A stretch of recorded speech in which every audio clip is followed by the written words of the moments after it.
Olá, aventureiros, sejam bem-vindos ao Brucutu Nerd. Se vocês gostam de Warhammer, se inscrevam, curtam e compartilhem. Vamos espalhar a palavra do Imperador. Os Primarcas foram uma etapa importante na vida do Imperador da humanidade. Ele fez seus filhos à sua semelhança e apenas um degrau abaixo do seu poder e majestade. Semideuses com poderes assombrosos e presença colossal, alguém que esteve na presença de um Primarca jamais se esqueceu da imensa pressão que irradiavam esses majestosos seres.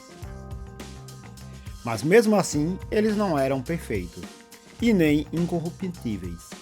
Assim como mostrado na Rebelião de Horus, e mesmo anterior a isso, com os dois Primarcas desaparecidos ou apagados da história do Imperium, 9 dentre esses Primarcas se rebelaram contra o seu próprio pai, e causaram a maior guerra civil que a humanidade já viu. E dentre eles, alguns se renderam totalmente ao caos e se tornaram príncipes demônios. Falaremos sobre eles nesse vídeo. Fulgrim, o Primarca da Terceira Legião.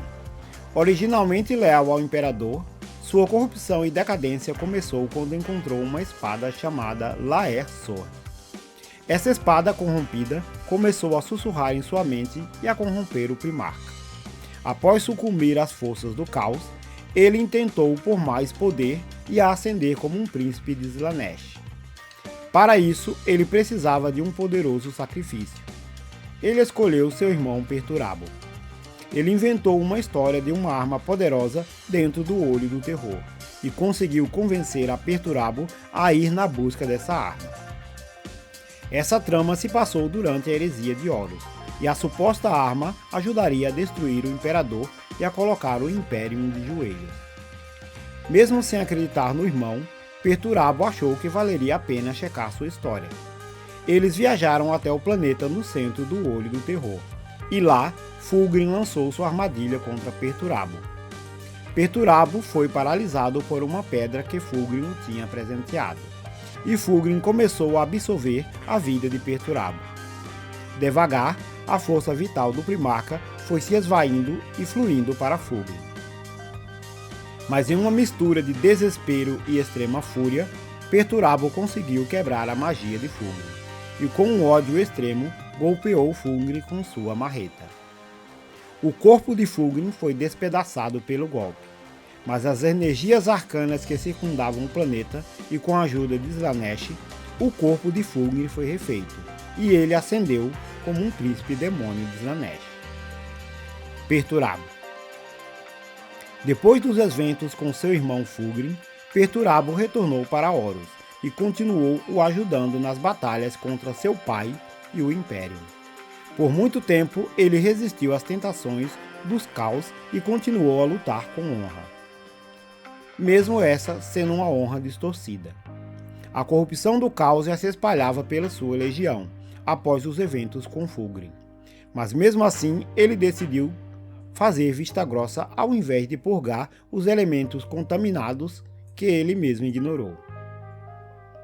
Talvez parte da sua alma já estivesse contaminada e pendendo para o lado do caos. Após a derrota de Horus, Perturabo e sua legião fugiram para o Olho do Terror, mas seu ódio pelo seu irmão Rogal Dorn era maior, muito maior.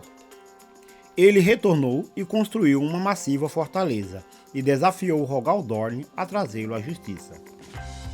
Se ele queria puni-lo pela sua traição ao seu pai e ao Imperium, ele deveria vir até a fortaleza. Essa fortaleza ficou conhecida como Iron Cage, ou Jaula de Ferro se preferirem. A batalha foi brutal, e dezenas de milhares morreram na batalha, especialmente do lado de Rogal Dorn e os Punhos Imperiais. Mas Roboute Guilliman veio em auxílio e juntos conseguiram derrotar Perturabo. Mas Perturabo não fugiu de mãos vazias. Ele levou consigo 400 sementes genéticas dos Punhos Imperiais, consigo. Perturabo tornou-se um príncipe demônio ao oferecer a semente genética dos Astartes legalistas capturadas como oferenda aos deuses do caos.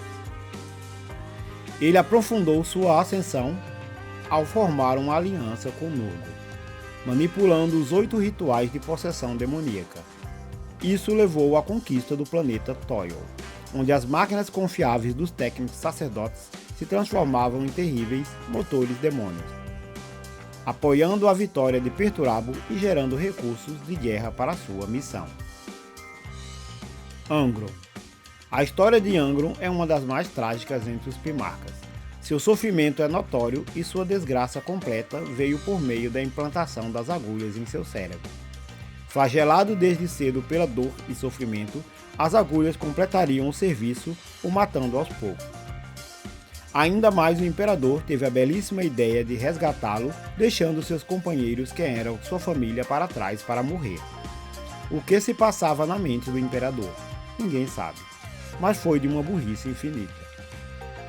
Pois Angron jamais perdoou o Imperador por essa atitude. Na primeira oportunidade de trair o Imperador, assim o fez, juntando-se a Horus na sua rebelião. Lorgar queria salvar seu irmão da lenta morte que viria pelas agulhas. E durante a Cruzada Negra em Ultramar, catalisou as bilhões de mortes como oferenda ao caos e encher a alma de Angron para que ele tivesse sua apoteose e se tornasse um príncipe demônio. O plano funcionou e as bilhões de almas fundidas ao corpo do Primarca o acendeu como príncipe demônio de Khorne. Mas as agulhas ainda estão lá, torturando Angron. Por quê? Você pode me perguntar. Porque os deuses do caos adoram o sofrimento, seja do inimigo ou dos seus próprios servos. Guiado pela fúria e pela dor, o agora príncipe demônio Angron ataca tanto aliados como inimigos. Mortarion.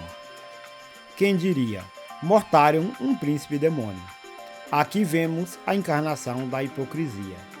Angron era quem mais odiava os Psykers e qualquer coisa advinda do Imaterium. Anti-Psyker e anti-Warp, ele mesmo falhou e se tornou um príncipe demônio a serviço de Nurgle. Enganado pelo seu próprio capitão, ele levou sua frota direto ao território de Nurgle.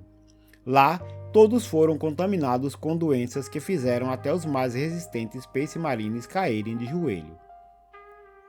Pústulas e feridas agonizantes levavam à morte até os mais resistentes. O sofrimento foi demasiado, até mesmo para Mortarion. O deus do caos Nurgle o deu uma opção: morrer, ele e toda a sua legião, em uma morte lenta e agonizante, ou se entregarem ao caos. O nosso hipócrita favorito não pensou duas vezes. Ele e sua legião se entregaram ao caos, e hoje espalham a praga e a pestilência por toda a galáxia. Onde quer que passem, o rastro de devastação e morte fica impregnado. Mortarion ascendeu ao posto de príncipe demônio, e hoje serve a Nurgle. Magnus. A história de Magnus é triste, e sua ascensão a príncipe demônio foi quase que forçada por sua compaixão por seus filhos genéticos. Sua burrice também é notória, assim como sua arrogância. Magnus tinha sido alertado por diversas vezes sobre ter cuidado e não ser confiante demais sobre seus poderes e sua relação com o Imaterium. Mas em sua arrogância, ele sempre se achou superior e que tinha o controle sobre tudo. Após o conselho de Nicaea e a proibição do uso dos poderes Psykers, Magnus usou seus poderes na boa intenção de avisar o Imperador da humanidade sobre a traição de Horus. Mas o que ele conseguiu com sua boa intenção foi quebrar as defesas que a Terra tinha contra as forças do Warp, e milhões de demônios inundaram a recém-construída Webway humana.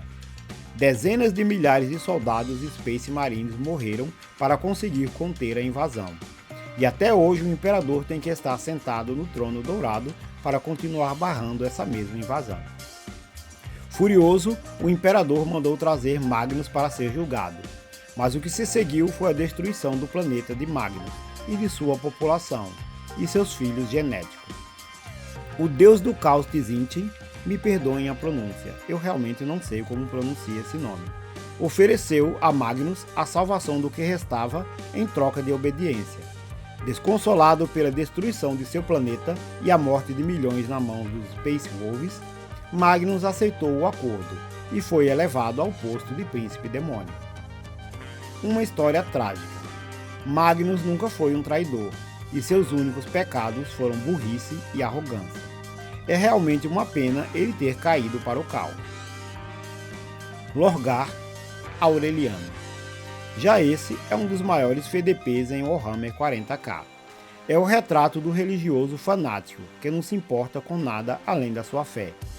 Depois de ter suas crenças de que o imperador era um deus rejeitado pelo próprio imperador, continuou espalhando e ensinando em todos os mundos conquistados que o imperador era um deus, mesmo depois de todos os alertas. Cansado de alertar, o imperador disciplinou e envergonhou seu filho religioso na esperança de corrigi-lo. Lê do engano. Frustrado, Lorgar Aureliano voltou sua adoração para o caos, que aceitou de bom grado. Depois disso, se tornou um dos principais arquitetos da heresia de Horus. Foram suas maquinações que arrastaram Horus para o caos. Sua ascensão é a mais sem graça e a banal de todas. Os deuses simplesmente se cansaram de toda a bajulação e humilhação de Lorgar e simplesmente o ascenderam ao posto de príncipe demônio. De todos os primarcas que se tornaram um príncipe demônio, Lorgar Aureliano foi o único que desejava a posição. Esse vídeo foi um pedido de um dos nossos inscritos, Defgard7. Se vocês têm alguma sugestão, nos enviem, deixem nos comentários. Nos ajude, faça um pix de qualquer valor. Qualquer ajuda é mais do que bem-vinda. Nos ajude a manter o canal funcionando. Se você chegou até aqui, digite Primarca nos comentários. É um gesto simples, mas de extrema importância para o canal. Se você gostou, considere se inscrever. Curta e compartilhe. Vamos espalhar a palavra do Imperador.